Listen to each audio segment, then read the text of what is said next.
सभी को नमस्कार। आज हम आपके लिए लाए हैं मैया गंगा का ये सुंदर भजन।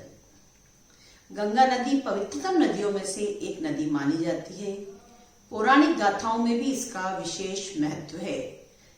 इसका उद्गम स्थल है गंगोत्री, और गंगोत्री से ये कैसे बंगाल की खाड़ी तक पहुंची, इसके पीछे भी एक कहानी है जो मैं आपको बताना चाहती हूँ। इक्ष्वाकु वंश के एक प्रतापी सम्राट थे राजा सगर। राजा सगर के दो रानियां थी। एक रानी से उनको 60,000 पुत्रों की प्राप्ति हुई और दूसरी रानी से उन्हें एक पुत्र प्राप्त हुआ जो काफी प्रतापी था। एक बार राजा सगर ने अश्वमेध यज्ञ किया।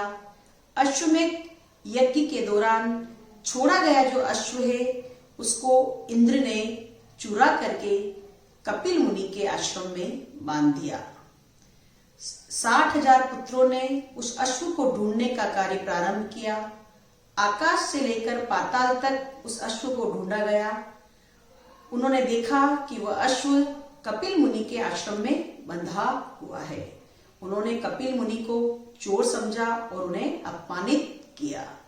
उनके अपमानित होने से वर्षों तक तपस्या कर रहे कपिल मुनि के नेत्र खुले और उन नेत्रों की ज्वाला से वो 60,000 पुत्र जो है वहीं भस्म हो गए।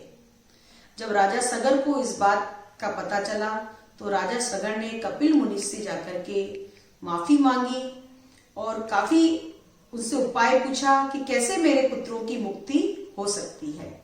तब कपिल मुनि ने उन्हें रास्ता बताया कि अगर गंगा पृथ्वी पर आए और उस पानी से अगर इनके अवशेषों को वो पानी छू ले तो उनकी मुक्ति हो सकती है। यह कार्य सगर ने उनके एकमात्र पुत्र जो अंशुमान थे, जो दूसरी रानी से थे, उनको ये जिम्मेदारी दी। अंशुमान ने काफी तपस्या की लेकिन वह सफल नहीं हो सके।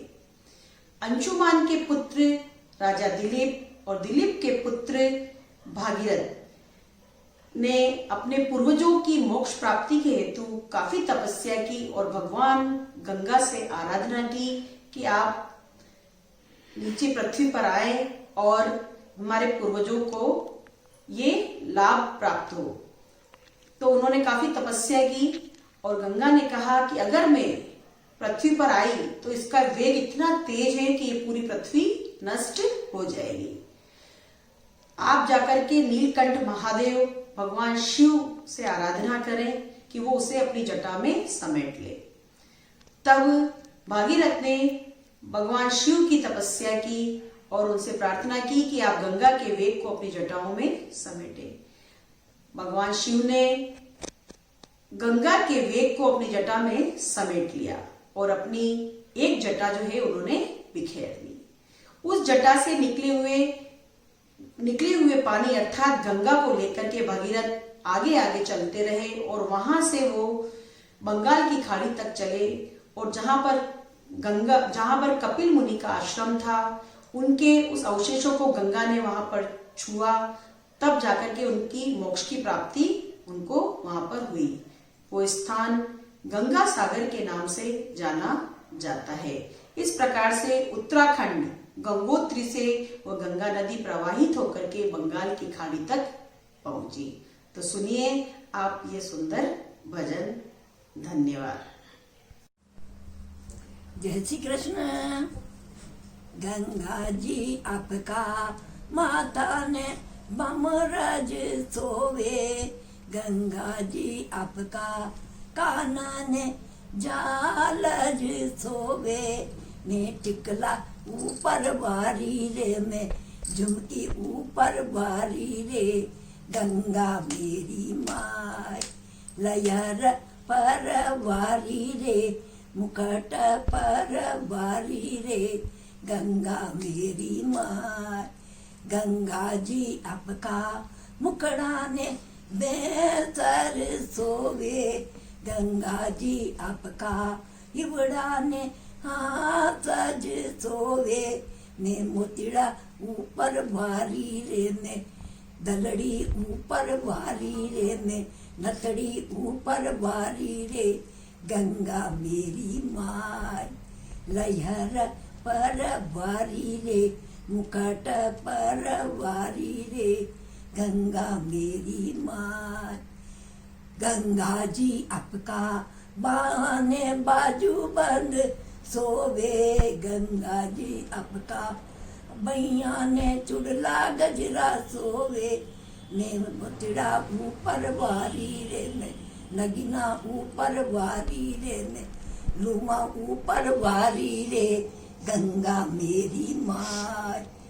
लहर पर वारी रे मुकुट पर वारी रे गंगा मेरी माय गंगा जी आपका सर पर चूनड़ सोवे गंगा जी आपका आंगन आंगिया सोवे गंगा जी आपका कमरा ने तगड़ी सोवे मैं गुच्छा ऊपर वारी रे में घूंघट ऊपर वारी रे गंगा मेरी माय लहर पर वारी रे मुकुट पर वारी रे गंगा मेरी माय गंगा जी आपका पगल्या ने पायल बिछिया सोवे गंगा जी आपका पगल्या ने अणवट सोवे मैं घुघरा ऊपर वारी रे में धुमा